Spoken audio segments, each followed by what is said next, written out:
हाँ जी, नया हेडिंग लिखो आज से।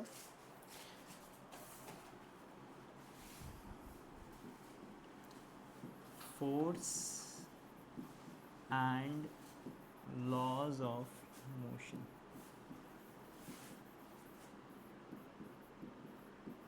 इस चैप्टर के बारे में बेटा हम पढ़ने जा रहे हैं, फिज़िक्स का चैप्टर है और जो हमारा मोशन चैप्टर था उसकी कंटिन्यूएशन में चैप्टर है। अगर मोशन आपको अच्छे से समझ आ गया है तो कुछ एक न्यूमेरिकल ऐसे होते हैं जो हम इस चैप्टर में पिछले टॉपिक से रिलेट करके कर सकते हैं, ठीक है। तो जो ब्रांच है फिज़िक्स की जिसमें हम मूवमेंट की बात करते हैं, मूवमेंट मतलब जब हमने किसी ऑब्जेक्ट की मोशन को स्टडी करना है, उस ब्रांच को हम बोलते हैं काइनेमैटिक्स, ठीक है। तीन चीज़ें होती हैं, लिखना मत अपने पास, बस समझ लो। तीन चीज़ें होती हैं, एक तो होता है स्टैटिक्स, एक होते हैं काइनेमैटिक्स और एक होते हैं डायनामिक्स, ठीक है। स्टैटिक्स का मतलब तो ये हो गया कि जब कोई ऑब्जेक्ट रेस्ट पे है तब वो कौन सी फोर्सेस के इन्फ्लुएंस में हम ये स्टडी कर रहे हैं। काइनेमैटिक्स में प्रॉपरली होता है कि जब कोई ऑब्जेक्ट मूव कर रहा है किसी फोर्स के इन्फ्लुएंस में तो हम उसको स्टडी कर रहे हैं काइनेमैटिक्स के अंदर। डायनामिक के अंदर भी यही चीज़ आ जाती है, बट उसमें हम रीज़न ऑफ फोर्स भी स्टडी करते हैं। रीज़न ऑफ फोर्स क्या हो सकता है, जैसे मैग्नेटिक फोर्स होगी, पढ़ी है 8th क्लास में ये वाली चीज़ें कि दो मैग्नेट हैं वो या तो एक दूसरे को पुल करेंगे या पुश करेंगे, या फिर ग्रेविटेशनल फोर्स को हम और स्टडी कर रहे हैं, या फिर हम इलेक्ट्रोस्टैटिक फोर्सेस को स्टडी कर रहे हैं कि लाइक चार्जेस हैं, सेम तरह के चार्ज हैं तो वो एक दूसरे को रिपेल करेंगे। अनलाइक चार्जेस मतलब ऑपोजिट चार्ज है, पॉजिटिव नेगेटिव है तो एक दूसरे को अट्रैक्ट करेंगे। तो डायनेमिक्स में मैं उनका रीज़न भी पढ़ता हूँ कि क्यों मैं उन फोर्सेस का सोर्स क्या है उनको भी पढ़ रहा हूँ, ठीक है। काइनेमैटिक्स में सिर्फ मैं उनकी मूवमेंट देखूंगा, उनके सोर्स से रिलेट नहीं करूँगा उसे। और स्टैटिक्स के अंदर सिर्फ हम वो पढ़ते हैं जब ऑब्जेक्ट रेस्ट पे होता है। Statics is when the object is at rest. लिख लिया? ओ सॉरी, समझ लिया? चलो, अब हेडिंग है चैप्टर का फोर्स। फोर्स का मतलब क्या होता है, बचपन में क्या पढ़ी है तुमने डेफिनेशन? हाँ, अपुल और पुश, ये तुमने बचपन से यही डेफिनेशन रट्टा मारी है कि जब मैं किसी ऑब्जेक्ट को पुल करता हूँ या जब मैं किसी ऑब्जेक्ट को पुश करता हूँ तो मैं बोलता हूँ कि मैं उस पर एक फ़ोर्स लगा रहा हूँ, ठीक है। टेक्निकल टर्म्स क्या होनी चाहिए इसमें? पुश और पुल, वो टेक्निकल है। अरिहंत कुछ ऐड करना चाहते हैं तो इसी डेफिनेशन में कुछ ऐड करना है, कुछ सब्ट्रैक्ट करना है? जैस्मिन ने ना बोला इट्स अ पुश और पुल अप्लाई टू एन ऑब्जेक्ट। इसके अलावा कुछ ऐड या सब्ट्रैक्ट? ना सर। क्या बोले? मास, अच्छा मास, हाँ ऑब्जेक्ट है तो मास तो हो गई रहा, ऑब्जेक्ट है तो मास तो कंसिडर करेंगे ही उसका। चलो, तो बेसिकली अ पुश और अ पुल, जब मैं कोई अप्लाई करता हूँ किसी ऑब्जेक्ट पे और उसकी वजह से उसके अंदर कोई एक इफ़ेक्ट आता है, इफ़ेक्ट को हम बोल सकते हैं इन्फ्लुएंस आती है। जैसे मैंने इस पोडियम को धक्का दिया, ठीक है, तो या तो ये मूव करेगा या मूव नहीं करेगा। इस केस में इसने मूव कर दिया तो वो इसका क्या हो गया, एक इफ़ेक्ट हो गया, ठीक है। बाय चांस अगर कोई छोटा बच्चा इस पोडियम को पुश करता और ये अपनी जगह से ना हिलता तो क्या उसने कोई इन्फ्लुएंस नहीं दी इसको, कोई पुश नहीं दिया? दिया है, बट अल्टीमेटली इसमें कोई इफ़ेक्ट नहीं आया है। तो हमने क्या स्टडी करना है फोर्स के अंदर, जब मैं फोर्स वर्ड यूज़ करता हूँ मैं क्या स्टडी करता हूँ कि उसके अंदर क्या इन्फ्लुएंस आ रहा है when I am applying a push और अ पुल, ठीक है। तो लिखो फोर्स की definition. Force is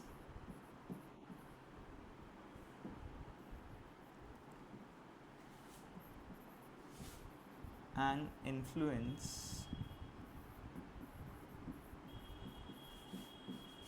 being imparted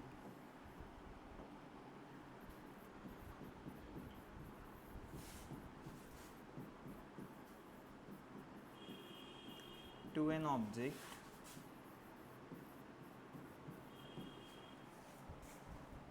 when it is pulled और पुश्ड, कि मतलब मैंने किसी ऑब्जेक्ट को या तो पुल किया या पुश किया तो उसमें एक इन्फ्लुएंस आई, एक इफ़ेक्ट आया, मुझे उस इफ़ेक्ट को क्या बोलना है, या मेरे को उस प्रोसेस को सारे को क्या बोलना है, फोर्स एप्लीकेशन। ठीक है, तो फोर्स क्या हुआ, एक इन्फ्लुएंस हुआ जो पुश या पुल करने पे किसी ऑब्जेक्ट पे लगता है। क्लियर है बात? ठीक। तो फोर्सेस कितनी तरह की होती हैं, क्या पढ़ी हैं तुमने 8th क्लास में? पहले तुम अपनी बताओ, तुम क्या पढ़ के आए हो 8th में? अच्छा, मस्कुलर फोर्स अगेन ये 8th का पार्ट है, हम ज़्यादा नहीं लिखेंगे, बट बता दो जो तुमने पढ़ी हैं। पहले तो ये बताओ, what are the 2 types of forces जो तुमने 8th में पढ़ी थी, वो क्या थी? Contact forces and non contact forces. ठीक है, तो अगर कॉन्टैक्ट फोर्सेस के एग्जांपल्स लिखें, जो जो तुम्हें पता है बता दो, नोट मत करना चाहे इसको, वैसे ही डिस्कस कर लेते हैं। जो जो तुमने 8th में पढ़ी है, बोल बेटा। जैस्मिन, किसके अंडर आएगी वो, ये बताओ ना। कॉन्टैक्ट फोर्स की, जब मैं किसी ऑब्जेक्ट पे अपनी मसल से या तो पुश करूँगा या पुल करूँगा तो वो कॉन्टैक्ट फोर्स होगी। ठीक है, तो मस्कुलर फोर्स इसका एग्जांपल हो गया। और कोई फोर्स तुम्हें पता हो कॉन्टैक्ट फोर्स होती है? अरिहंत, शिखा, शिखा नाम तो नहीं? Yes sir. क्या हो सकता है एग्जांपल? और कोई फोर्स बेटे, बहुत इम्पॉर्टेंट वाली एक तो, जैसे ही कांटेक्ट होते हैं वैसे ही ये फोर्स अराइज हो जाती है। Very good. कौन सी फोर्स होती है जो कांटेक्ट की वजह से आती है? Frictional force. फ्रिक्शनल फोर्स, ठीक है। तीसरी जो एयर की वजह से आती है ना, जो फ्रिक्शन एयर की वजह से, मतलब ऑपोजिंग फोर्स जो एयर की वजह से लगती है, उसको बोलते हैं एयर ड्रैग। तो ये भी लिख सकते हो आप कि मैं फॉरवर्ड मूव करना चाहता हूँ लेट्स से, बट मुझे हवा की वजह से एक ओपोजिशन प्रोवाइड हो रही है, तो उसको एयर ड्रैग बोलते हैं। ठीक है, और कोई एग्जांपल? और कोई एग्जांपल आप सोच सकते हो? अगर जब हम किसी धागे को लपेटते हैं, लेट्स से मैंने धागे को पत्थर के साथ बांध दिया और मैंने उसको लटका दिया यहाँ पे, तो क्या धागा स्लैग्ड होता है या खिंचा हुआ होता है? स्लैग्ड मतलब ढीला, खिंचा हुआ मतलब पूरा ऐसे टाइट हो रखा है, तो खिंचा हुआ रहता है वो। तो उस टाइम पे मैं बोल सकता हूँ कि एक उस स्ट्रिंग के अंदर एक फोर्स है जिसको हम टेंशन फोर्स बोलते हैं। ठीक है, तो again that's a part of contact force. क्या एग्जांपल है? Tension force.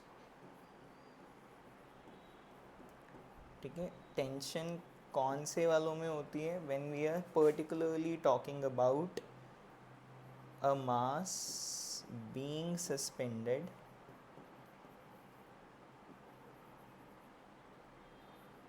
यूजुअली, उन केसेस में टेंशन फोर्स अप्लाई होती है। ठीक है, मतलब अगर मैं रस्सी के ऊपर, अगर मैं किसी भी रस्सी के ऊपर कोई भी पॉइंट पकड़ूं, लेट्स से ये मेरी रस्सी थी और मैंने यहाँ पे उसको टच करके देखा, तो मुझे क्या फील होगा कि ये वाला पॉइंट जो है वो टाइट हो रखा है, मतलब इस पर एक फोर्स अप्लाई हो रही है जो इसको इधर और इधर बराबर फोर्स से पुल कर रही है, मतलब नीचे वाला मास उसे नीचे खींच रहा है, जो मास लटका हुआ है उसको नीचे खींचना चाहता है, बट क्योंकि मैंने रस्सी ऊपर बांधी हुई है तो ये ऊपर भी पुश पुल हो रही है, तो इस पॉइंट के ऊपर एक इक्वल फोर्स अप्लाई हो रही है जो नीचे भी जा रही है और ऊपर भी जा रही है। ठीक है, और ये जो फोर्स का पेयर है इसको हम टेंशन बोल देते हैं।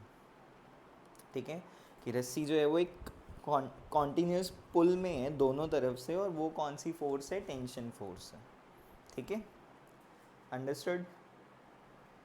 और कोई एग्जांपल अभी आ रहा हो दिमाग में?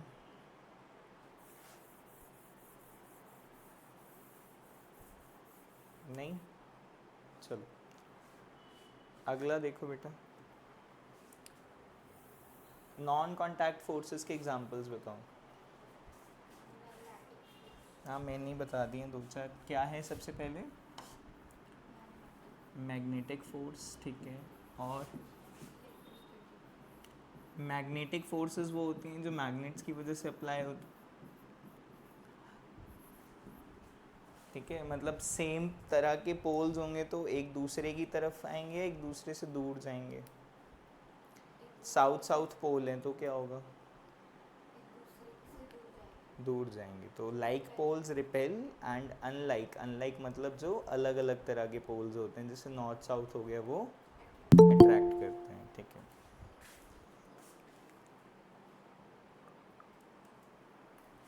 ठीक है, मैग्नेटिक फोर्स होगी एग्जांपल एक। उसके बाद आ गया आपका इलेक्ट्रोस्टैटिक फोर्स। इलेक्ट्रोस्टैटिक फोर्स हमने कहाँ पढ़ी है, जब हम दो चार्जेस की बात करते हैं, एक चार्ज पॉजिटिव एक चार्ज नेगेटिव है, तो क्या करेगा, एक दूसरे की तरफ अट्रैक्ट होगा। सेम चार्जेस क्या होते हैं, एक दूसरे से रिपेल होते हैं, एक दूसरे से दूर भागते हैं। जब जोत अपना बेटे कैमरा ऑन करके बैठ। और तीसरा इसका एग्जांपल हो सकता है ग्रेविटेशनल फोर्स, ये भी तुमने 8th में पढ़ा था। इस साल पूरा चैप्टर है ग्रेविटेशनल फोर्स के ऊपर, अगला चैप्टर वही है ग्रेविटी। ग्रेविटेशनल फोर्स क्या होती है, दो ऑब्जेक्ट्स के बीच में हमेशा अट्रैक्टिव फोर्स होती है। इसको हम डिटेल में नेक्स्ट चैप्टर सर में पढ़ेंगे। हाँ जी। सर वो मेरे फोन में बैटरी नहीं है तो सर वो चार्जिंग पॉइंट मुझे खड़ा होकर करने पड़ रहा है क्लास। ठीक है तो बेटा, सर चलो बाद में कर लेना, ठीक है। इसका देखना चाहते हैं एक बार स्क्रीनशॉट ले ले, बाद में डिस्कस कर लेंगे, अभी तुम नोट मत करना। जस्ट ये 8th का टॉपिक था, रिफ्रेश किया हमने। ले लिया स्क्रीनशॉट जब जो था? Yes sir. इसका भी ले ले राजू, ये वाला डेफिनेशन है फोर्स की ना, फोर्स चैप्टर शुरू किया हमने फिजिक्स में, उसकी डेफिनेशन है इसकी। हो गया सर। ठीक, चलो। तो क्या क्या अलग अलग इफ़ेक्ट्स आ सकते हैं, जितनी भी हमने पीछे फोर्सेस डिस्कस करी, इन फोर्सेस के क्या क्या अलग अलग इफ़ेक्ट आ सकते हैं, सोचो। हाँ, रटी रटाई बातें स्कूल की। पहली क्या है, it can change the shape of an object. Give an example. Dough या क्ले को जब मैं प्रेस करता हूँ, फोर्स लगाता हूँ, तो उसकी शेप चेंज हो जाती है। क्या ये सिर्फ डो और क्ले में ही एप्लीकेबल है? और अच्छा, टूथपेस्ट, रटी रटाई बातें हैं किताब की। हाँ जी। जब जो रजेश ने बताया कि अगर मैं कोई फोर्स अप्लाई कर सकती हूँ तो उस ऑब्जेक्ट की शेप में चेंज आ जाएगा, उसका कोई एग्जांपल दे सकता है? Sir clay. हाँ, क्ले बोल दिया उसने, डो बोल दिया उसने, टूथपेस्ट बोल दिया, इसके अलावा कोई एग्जांपल? Sir sand. रजे वहाँ से ऑन करियो भी। सैंड को क्या करेगा, अगर फोर्स लगाएगा तो क्या होगा सैंड के साथ? सर शेप चेंज हो जाएगी लेकिन सर परमानेंटली नहीं होगी। अच्छा। सर हाँ जी बेटा। सर आयरन की कोई पतली रॉड जो होती है sir, wires, iron wires, wires, any wire. Black Smith होता है, ब्लैक स्मिथ कौन होता है? लुहार बोलते हैं जिसे। सर वो जो, क्या करता है, हथौड़ा यस मार मार के मेटल की शेप चेंज करता है। वो जब हथौड़ा मार रहा है तो वो फोर्स अप्लाई कर रहा है इसमें। तो क्या सिर्फ सर, शेप ही एक और चेंज होती क्वेश्चन। है, या साइज भी चेंज हो सकता है? दोनों चीज़ें हैं कि पतली रॉड है, मैं मार सॉरी मोटी रॉड है, मार मार के उसको पतला कर सकता हूँ, शीट बना सकता हूँ उसकी। या फिर उल्टा भी हो सकता है कि एक मोटी रॉड थी, मैंने उसको फोल्ड कर करके उसको एक बड़े से बॉक्स में क्रिएट कर दिया। मतलब कुछ भी उसकी शेप साइज चेंज हो सकता है। तो सर फर्स्ट वॉल्यूम भी इफेक्ट, तो कह सकते हैं। हाँ बॉल भी बना सकते हो उसकी। वॉल्यूम सर, वॉल्यूम भी तो चेंज हो सकती हाँ, है। वो साइज चेंज होगा तो अल्टीमेटली वॉल्यूम तो चेंज ही होगी बेटा। लिखो चलो इसको। फर्स्ट इफेक्ट जो हमने डिस्कस किया, इफेक्ट ऑफ फोर्स क्या हो सकती है? पहला इफेक्ट जो हमने डिस्कस किया that is change in shape and size, दोनों ही बातें हम एक साथ लिख रहे हैं. Change in shape and size of an object. Object की शेप या साइज दोनों चीज़ें चेंज कर दी जाए. ठीक है.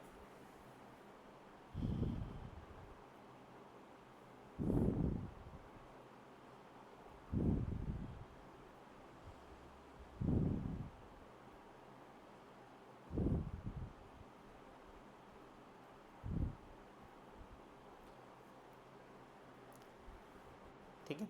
और कोई इफेक्ट जो आप सोच सकते हो? चेंज इन डायरेक्शन जैसे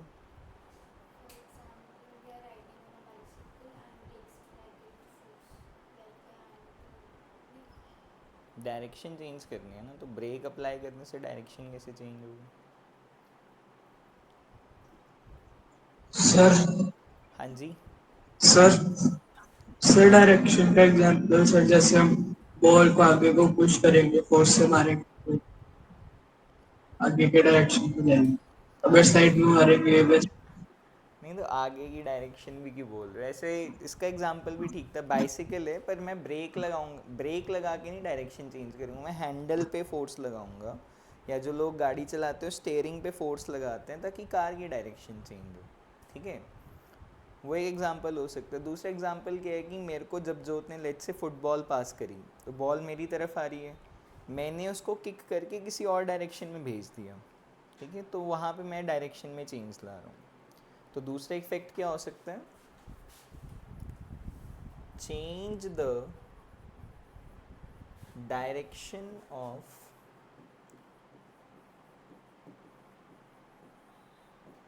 एन ऑलरेडी मूविंग ऑब्जेक्ट.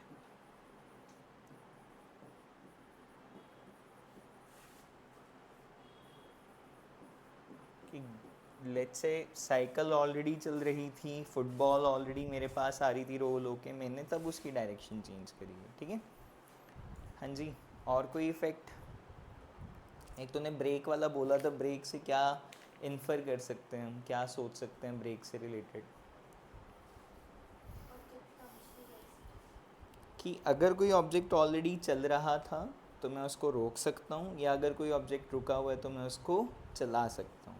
ये भी हो सकता है कि कोई ऑब्जेक्ट मेरी तरफ आ रहा है, मैंने उसको सर पुश किया तो रुक जाएगा, या अगर ऑलरेडी रेस्ट पे मैंने उसको धक्का दिया या पुल किया अपनी तरफ तो चलने लगेगा. हाँ बेटा बोल. सर स्विमिंग के एग्जांपल को क्या बोलेंगे?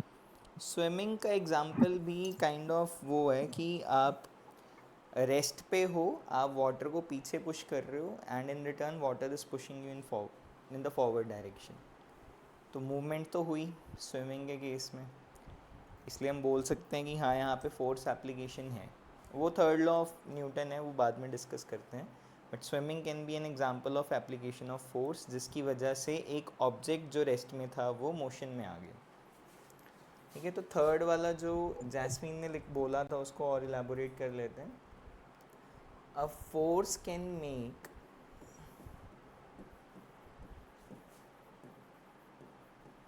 an already moving object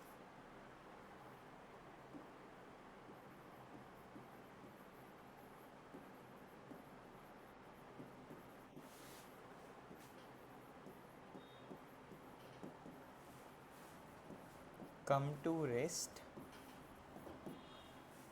or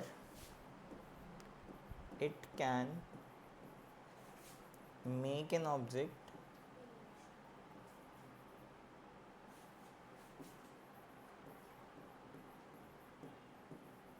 at rest come in motion. ठीक है. फोर्स लगाने पे कोई ऑब्जेक्ट या तो चल रहा था तो रुक जाएगा, या रुक रहा हुआ है तो चला सकते हैं उसको. एक लास्ट इफेक्ट रह गया, सोचो. एक लास्ट इफेक्ट रह गया जब तक किसी ने जिक्र नहीं किया. स्पीड कम हो जाएगी. कि अगर मैं फोर्स लगाता हूँ तो या तो ऑलरेडी चलने वाले ऑब्जेक्ट की स्पीड ज़्यादा हो सकती है या उसकी स्पीड कम हो सकती है. तो लास्ट इफेक्ट क्या है? अ a force can make a change in the speed of an already moving object. ठीक है, कोई ऑब्जेक्ट ऑलरेडी चल रहा है, या तो मैं उसकी स्पीड को कम कर सकता हूँ या ज़्यादा कर सकता हूँ. ठीक है, तो ये कुछ इफ़ेक्ट्स थे फोर्स के. रिवाइज कर लेते हैं फटाफट. चेंज इन शेप और size, number 1. Number 2, change in the direction of an already moving object. Number 3, change in the state of the object. State मतलब अगर रेस्ट पे है तो मोशन में आ गया, मोशन में है तो रेस्ट पे आ गया. और लास्ट है change in the speed of an already moving object. ठीक है, इनका ऑर्डर मैटर नहीं करता, जिस मर्जी ऑर्डर में लिख दो, कोई इशू नहीं. ठीक है, चलें आगे. नोट कर लिया जबजोत वगैरह सबने, अरिहंत? Yes sir. चलो यस. देखो बेटा आगे. तो जो फोर्स है ना, depending upon the magnitude of net force. Net force का मतलब कुछ समझ सकते हो तुम? कुछ नहीं, इक्वल नहीं. जब मैं बोलता हूँ नेट डिस्प्लेसमेंट, नेट डिस्प्लेसमेंट का मतलब क्या होता है?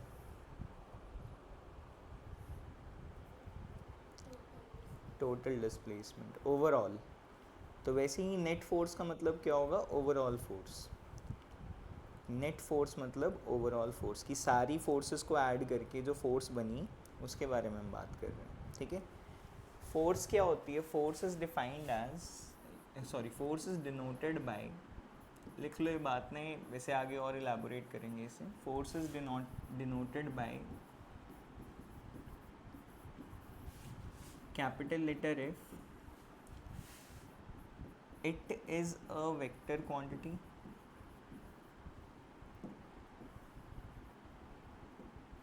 It is a vector quantity. Vector quantity का मतलब क्या हुआ? Yes, that means it has both magnitude as well as direction. इसकी डायरेक्शन भी मैटर करेगी, किस डायरेक्शन में अप्लाई की जा रही है. मतलब एक डायरेक्शन में अगर मैं पॉजिटिव कंसिडर कर रहा हूँ तो हो सकता है उसी की ऑपोजिट डायरेक्शन में मैं उसको नेगेटिव कंसिडर करूँ. ठीक है, it's SI unit is Newton. ये बात हम और आगे दोबारा डिटेल में डिस्कस करेंगे, बट ये कुछ बातें मैं जो एक्सपेक्ट करता हूँ कि आप जब फोर्स की डेफिनेशन लिखो तो ये बातें आप उसके साथ लिख दो. It is denoted by capital letter F. Its SI unit is Newton and it is a vector quantity. Done?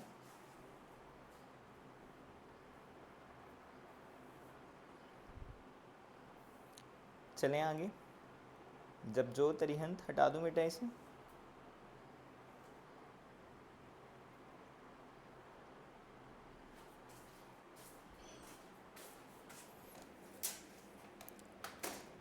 अब हटा दो सर. Okay, yes sir. जब जो तो चला ही गया. तुमने भी लिख लिया था. चलो आगे लिखो. टाइप्स ऑफ फोर्सेस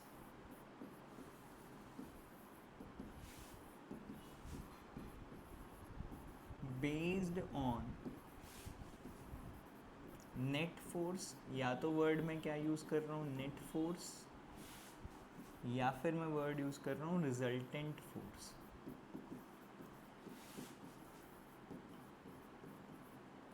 दोनों का मतलब यही है. नेट का मतलब भी यही हुआ टोटल फोर्स कितनी है, और रिजल्टेंट का मतलब भी यही हुआ टोटल फोर्स कितनी है. ठीक है, तो what are the types of forces based on net force और रिजल्टेंट फोर्स? दो तरह की फोर्सेस होती हैं बेटा. सिनेरियो इमेजिन करो, एक ऑब्जेक्ट रखा हुआ है, और उस ऑब्जेक्ट पे मैं एक फोर्स अप्लाई करता हूँ 10 न्यूटन्स की इस तरफ और एक दूसरी फोर्स अप्लाई करता हूँ 10 न्यूटन्स की इस तरफ, तुम्हारे हिसाब से क्या होना चाहिए? अगर ये सिनेरियो है तो तुमको क्या लगता है क्या होना चाहिए? इक्वल फोर्स अप्लाई हुई, उससे क्या हुआ? क्या होगा अगर इक्वल फोर्स अप्लाई होगी तो रिजल्टेंट फोर्स क्या हो जाएगी? ज़ीरो।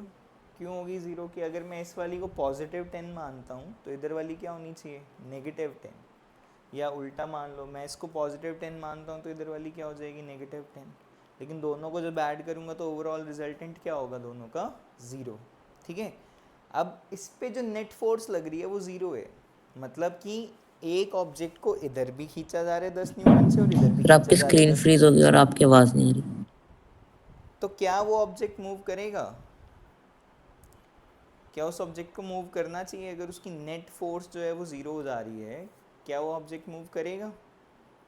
नहीं करेगा, क्योंकि उसको लेट से मैं इधर से 10 न्यूटन से खींच रहा हूँ और उधर से जैस्मीन 10 न्यूटन से खींच रही है, तो हम दोनों इक्वली पुल कर रहे हैं, इसलिए वो ऑब्जेक्ट जो है मूव नहीं करेगा। इस केस में नहीं मूव करता है। ठीक है, समझ आई बात? कौन सी तरह की फोर्स बोलते हैं इसको? जब दोनों तरफ सेम फोर्स अप्लाई हो रही है और नेट रिजल्टेंट जो है वो ज़ीरो आ रहा है, नेट फोर्स ज़ीरो आ रही है, तो इस तरह की फोर्स को हम बोलते हैं बैलेंस्ड फोर्स। डायग्राम ड्रॉ करना, ठीक है सारे बच्चे? लिखो, सबसे पहली तरह की फोर्स क्या होगी? Balanced force.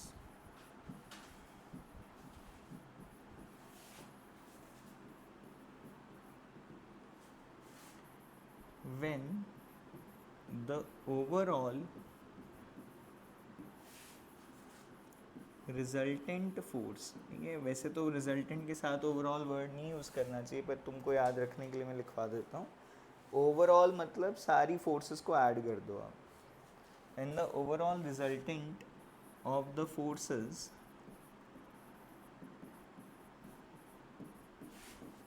becomes 0 Newton. ठीक है, in that case we say that the object is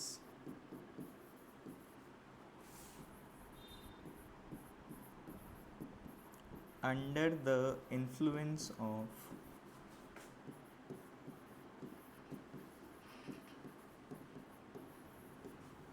balanced forces। मतलब जब ऑब्जेक्ट पे ओवरऑल फोर्सेस ज़ीरो हो जाएं या नेट फोर्सेस ज़ीरो हो जाएं तो हम बोलते हैं कि ऑब्जेक्ट जो है वो बैलेंस्ड फोर्सेस के इन्फ्लुएंस में। नोट किया तूने अच्छे से? बना नोट्स बना, बाद में पढ़ने के काम आएंगे।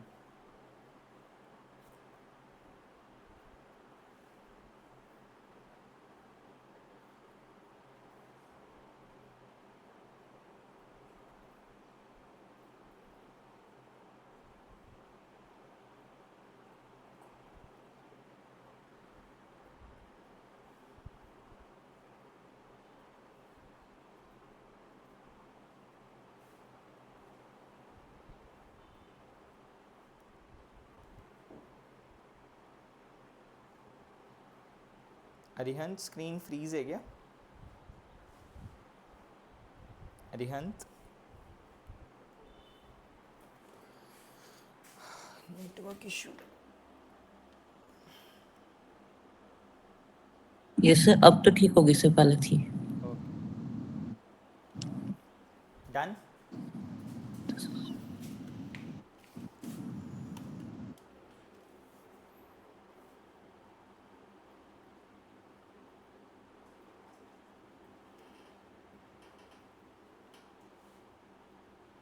चलें आगे?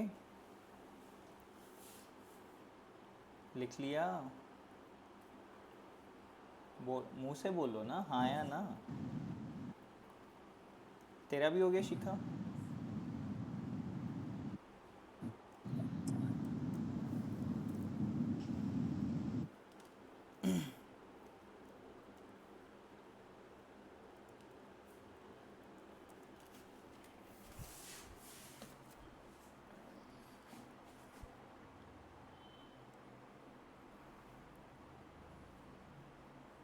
चल अब अनबैलेंस्ड फोर्सेस में क्या होगा? अच्छा, इसके साथ एक स्पेशल नोट लिख लो।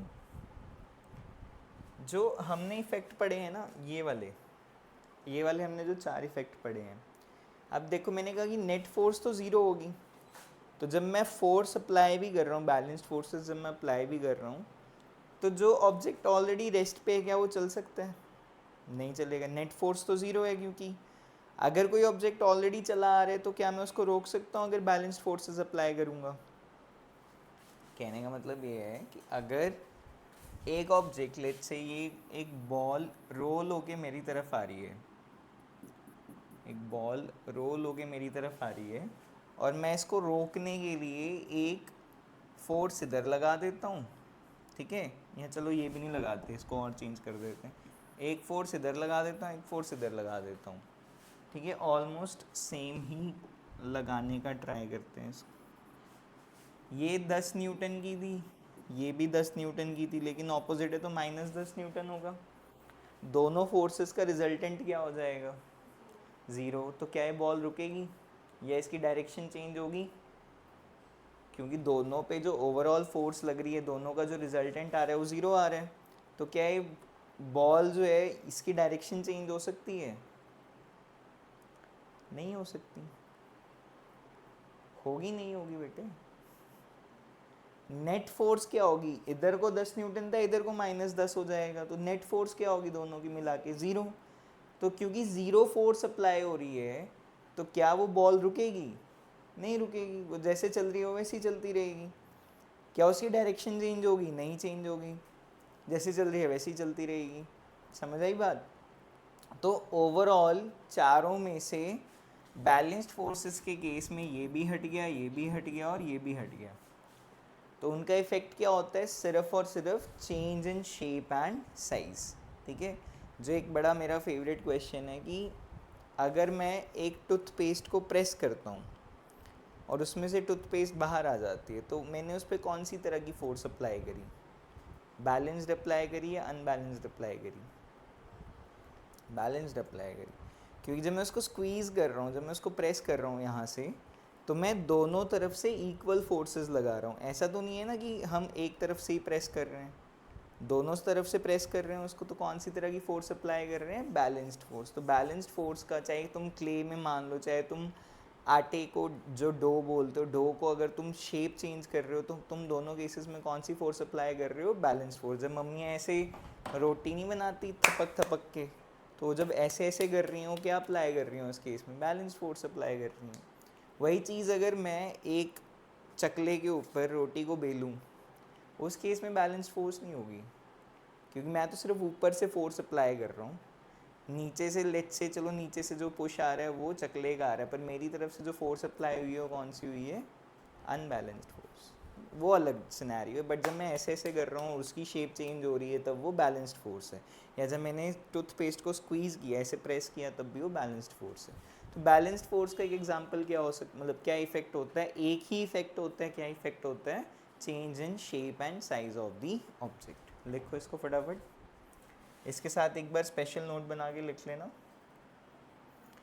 The only effect of balanced forces is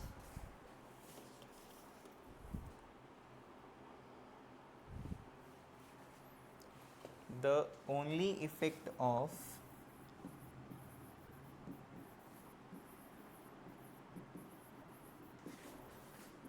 balanced forces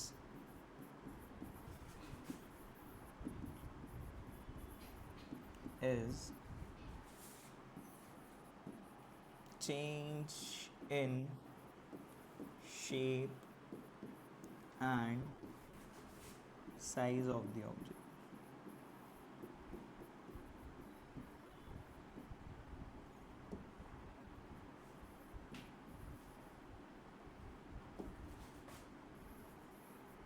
ठीक है, सिर्फ ये एक इफेक्ट है बैलेंस्ड फोर्सेस का।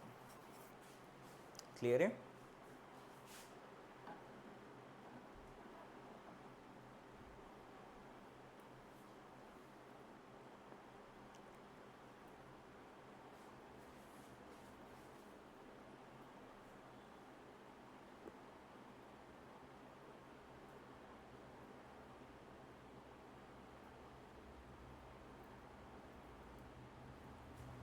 लिख लिया?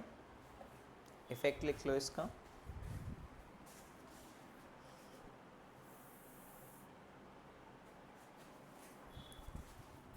एग्जाम्पल लिख लो मतलब इफेक्ट की। For example,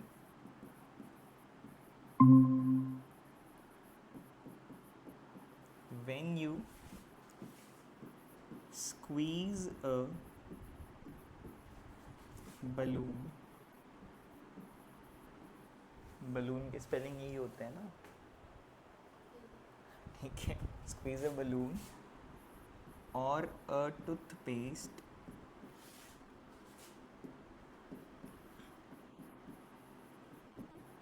tube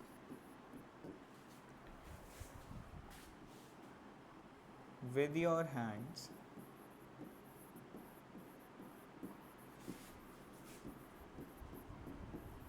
you are applying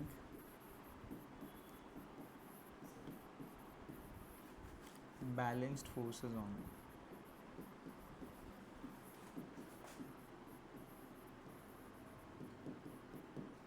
ठीक है?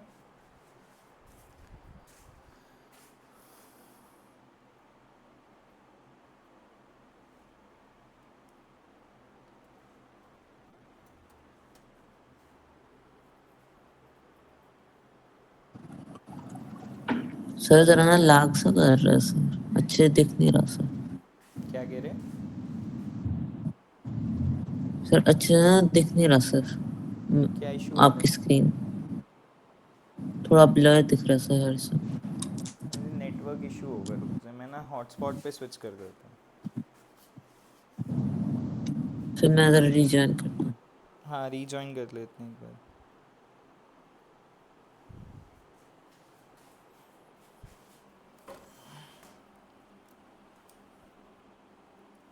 तुमने लिख लिया राजी?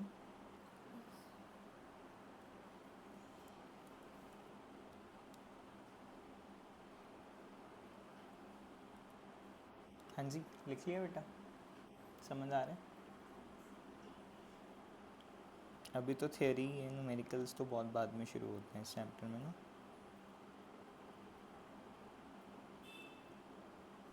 चलो,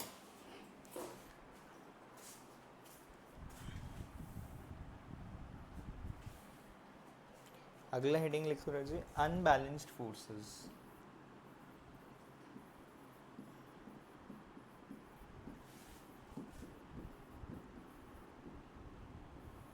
अब अनबैलेंस्ड फोर्सेस के लिए बताओ क्या होना चाहिए? अगर बैलेंस्ड फोर्सेस के लिए रिजल्टेंट ज़ीरो हो जाता था तो अनबैलेंस्ड फोर्सेस के लिए क्या होना चाहिए रिजल्टेंट? ज़ीरो नहीं होगा, नॉट इक्वल टू ज़ीरो। मतलब मैंने सारी फोर्सेस ऐड कर दी, लेकिन मेरा नेट फोर्स जो आ रहा है, जो नेट रिजल्टेंट आ रहा है सबको ऐड करके, वो ज़ीरो नहीं है। ठीक है, इसका रिहन स्क्रीनशॉट ले ले रहे, बाद में लिख लियो। ठीक है, स्क्रीनशॉट ऑफ दिस स्लाइड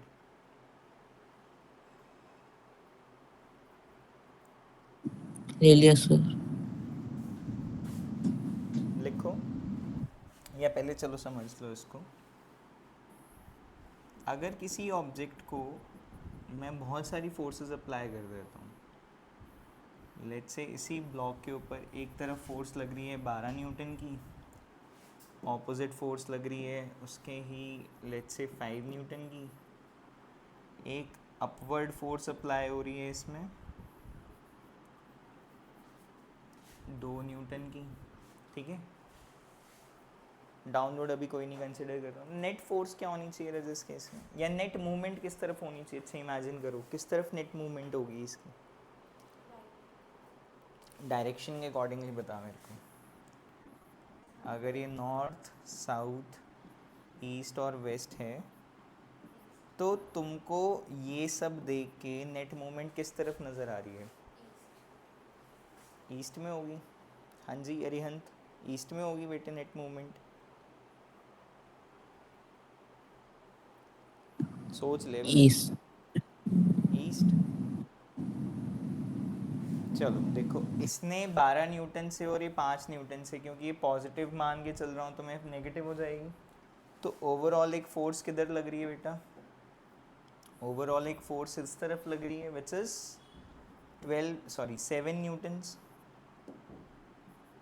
हाँ या ना? बट रजे एक फोर्स ऊपर को भी तो अप्लाई हो रही है। कौन सी फोर्स है अपवर्ड, कितनी फोर्स है वो? 2 न्यूटन। तो इसका कंबाइंड रिजल्ट क्या आना चाहिए? ये फोर्स तो बेटे इस डायरेक्शन में जाएगी, कंबाइंड रिजल्ट क्या आएगा इसका? जो डायरेक्शन होगी it will be somewhere in the north east direction, किसी एंगल पे होगी नॉर्थ ईस्ट डायरेक्शन की तरफ। ठीक है, सिर्फ ईस्ट नहीं होगा, ईस्ट के साथ भी कोई एक डायरेक्ट कोई एंगल बनेगा उसका। समझ रही है? क्लियर है? हाँ, अगर ये 2 न्यूटन की फोर्स ना होती तो ओवरऑल इस तरफ ईस्ट में नेट 7 न्यूटन की फोर्स हो जाती, फिर तो ईस्ट कह सकती थी। बट उसका 2 न्यूटन वाला कुछ इफेक्ट ये भी तो आएगा ना कि ऑब्जेक्ट ऊपर की तरफ जाना शुरू करेगा। हमारे सर बड़ा अच्छा करके दिखाते हैं, जैसे अगर तुम अपनी कॉपी के कॉर्नर पे ऐसे अपना हाथ रख के ना कॉपी की कॉर्नर को दोनों तरफ से पुश करो। चलो ऐसे मान लो कि मैंने एक फोर्स अप्लाई करी ऑब्जेक्ट के ऊपर, इधर 5 न्यूटन और इधर 5 न्यूटन, तो तुम्हारे हिसाब से ओवरऑल ऑब्जेक्ट किस तरफ को पुश होता? करके देख लो अभी एप्लीकेशन। कॉपी के कॉर्नर पे ऐसे रखो हाथ अपने, रख रख रख, मैं बताता हूँ, कॉपी रख अपनी नीचे। कॉपी के कॉर्नर पे अगर तुम ऐसे फोर्स अप्लाई करते हो, इधर देख तू भी शिखा, अरिहंत, ऐसे है बेटे सिनेरियो ना।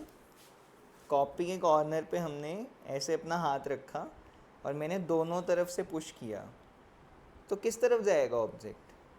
क्योंकि मैं इधर से भी 5 न्यूटन लगा रहा हूँ, नीचे से भी 5 न्यूटन लगा रहा हूँ, तो ओवरऑल ऑब्जेक्ट किस तरफ जाना चाहिए? जब मैं इसको ऐसे पुश कर रहा हूँ तो ऑब्जेक्ट कहाँ जाएगा?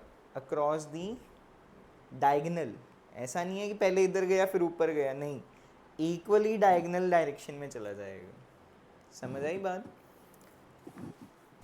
तो वो क्या हो जाती है इसके लिए? नेट फोर्स हो जाती है। और इस केस में इसका नेट फोर्स का रिजल्टेंट क्या होगा वो 10th क्लास में हम +1 में ज़्यादा डिटेल में पढ़ते हैं। बट अगर मैं एक फोर्स इधर और इधर दोनों एक ही पॉइंट पे अप्लाई करता हूँ तो नेट डिस्प्लेसमेंट किस तरफ होनी चाहिए इस पॉइंट की? Along this direction. समझ आई बात? थोड़ी थोड़ी समझ आई? पक्का? तो ये क्या होगा? ये केस हो जाएगा अनबैलेंस्ड फोर्सेस का, जब मेरा नेट फोर्स ज़ीरो नहीं हो रहा है। देखो, unbalanced forces when the resultant of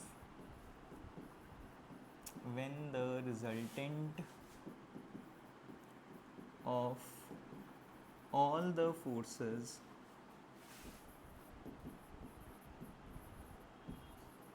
applied on an object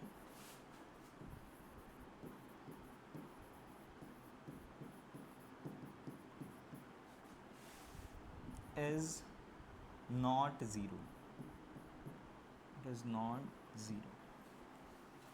Okay, in that case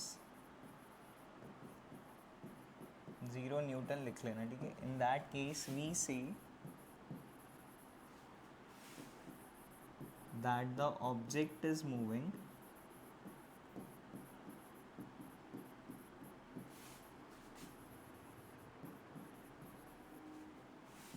under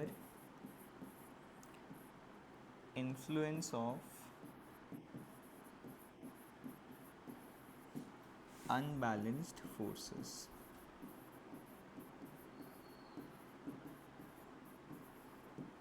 ठीक है।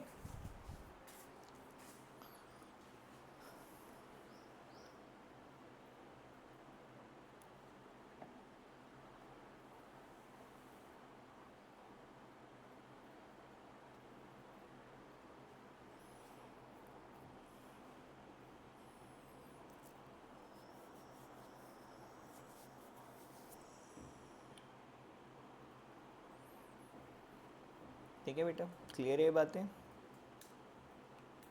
अनबैलेंस्ड फोर्सेस के बारे में कुछ चीज़ें लिख लो।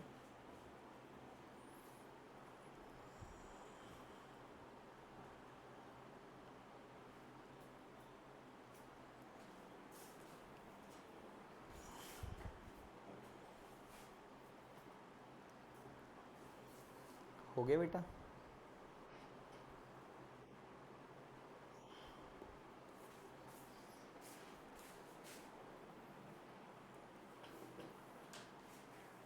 लिखो अनबैलेंस्ड फोर्सेस के बारे में कुछ चीज़ें। अब इसके जो इफ़ेक्ट होते हैं ना, वो चारों के चारों इफ़ेक्ट्स आ जाते हैं। उसको हम मेंशन कर लेते हैं एक बार कि अगर मुझे किसी ऑब्जेक्ट को जो रेस्ट पे है उसको चलाना है, तो मुझे उस पर एक अनबैलेंस्ड फोर्स अप्लाई करनी पड़ेगी। मतलब उस पर कोई ना कोई एक नेट फोर्स लगी हुई होनी चाहिए, ठीक है। अगर मुझे किसी ऑब्जेक्ट को रेस्ट पे है और चलाना है, अगर कोई ऑब्जेक्ट ऑलरेडी चल रहा है और मुझे उसे रोकना है, तब भी मुझे क्या अप्लाई करनी पड़ेगी उस पर, एक अनबैलेंस्ड फोर्स या फिर एक नेट फोर्स होनी चाहिए, तभी मैं उस ऑब्जेक्ट को रोक पाऊँगा, ठीक है। लिखो specifically N unbalanced force an unbalanced force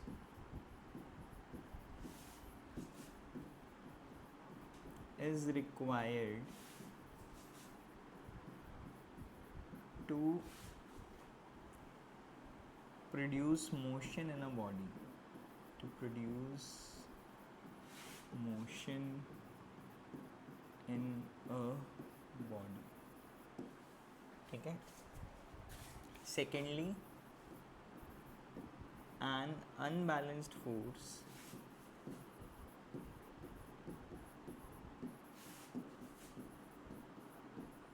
is required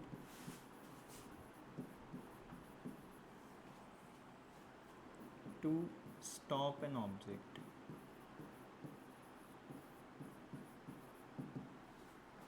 ठीक है।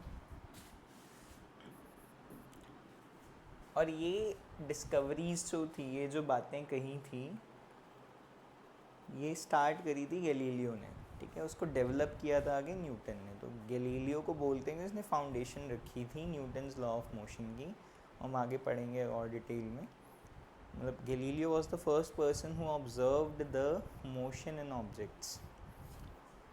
तो उसने फाउंडेशन रख दी थी, बट उसको यूज़ करके आगे न्यूटन ने लॉज बनाए थे अपने, ठीक है। तो लिखो इट वाज गैलीलियो। इसका एक एक्सपेरिमेंट भी है, वो भी पढ़ेंगे हम अभी नेक्स्ट क्लास में। मतलब who said that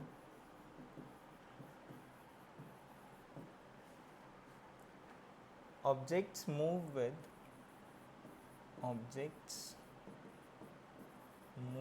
with constant velocity, constant speed लिख लो, velocity वर्ड मत यूज़ करो, constant speed when no forces का मतलब क्या हुआ?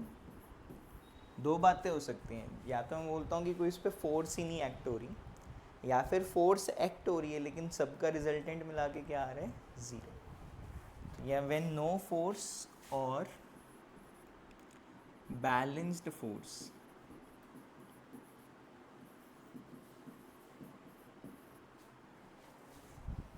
Act on them,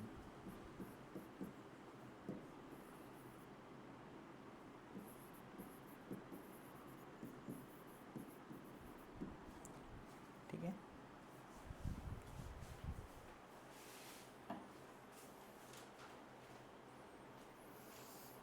done. सारे के सारे जो हमने इफ़ेक्ट्स पढ़े हैं वो एप्लीकेबल हैं आपके इफ़ेक्ट्स ऑफ मोशन में, सॉरी इफ़ेक्ट्स ऑफ फोर्स में।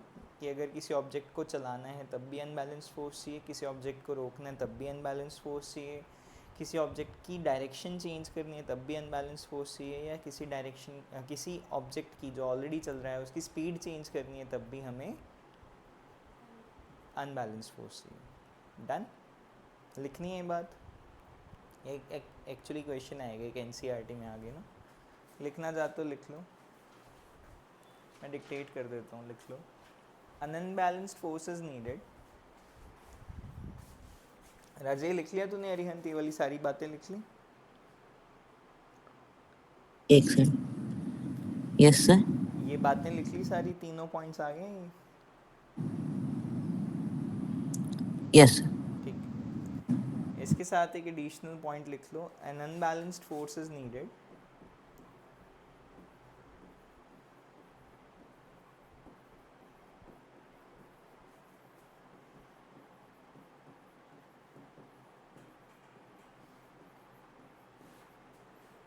टू चेंज, क्या क्या बात हमने डिस्कस करी, क्या क्या चेंज करना है हमने, डायरेक्शन,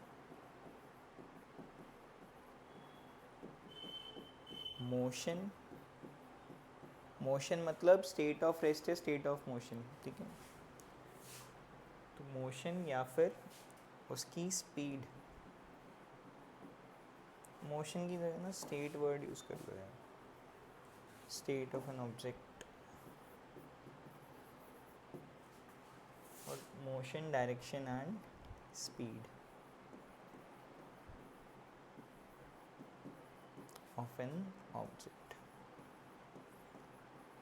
पर्टिकुलरली जब कोई अनबैलेंस्ड फोर्स होगी तभी मैं कहूँगा कि कोई इफ़ेक्ट आएगा इन तीनों में से, उसमें बैलेंस के केस में कोई इफ़ेक्ट नहीं आएगा इन तीनों में से।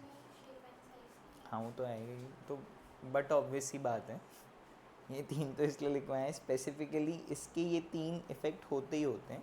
शेप एंड साइज़ भी चेंज हो सकता है बैलेंस्ड अनबैलेंस्ड फोर्स जब आप अप्लाई करते हो।